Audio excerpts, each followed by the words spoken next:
ভালো খাবার। খেয়ে দেখো অনেশ, পোহা বানানো হয়েছে। দীঘার সমুদ্রে এসে তুমি পোহা খাচ্ছ, এনজয় করো পোহা খাওয়া। দেখেছো কে বানিয়ে ভালো। দিয়েছে? বাবা বানিয়ে দিয়েছে। বাহ, কি সুন্দর খেতে। ঐশিক মুখটা তোলো, মুখটা আস্তে আস্তে তোলো, এদিকে তোলো, হ্যাঁ।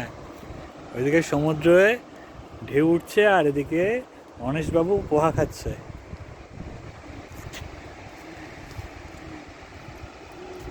ভালো করে খা। দেখো পোহাটা কিরকম সুন্দর দেখতে হয়েছে, দেখো খুব সুন্দর পোহাটা হয়েছে, রাখার না। দেখে খুব টেস্টি মনে হচ্ছে।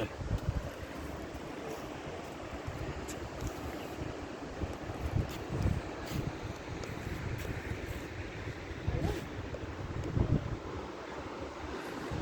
এটা হোমমেড পোহা নয়, এটা হচ্ছে কারমেড পোহা, কারের মধ্যে বানানো হয়েছে।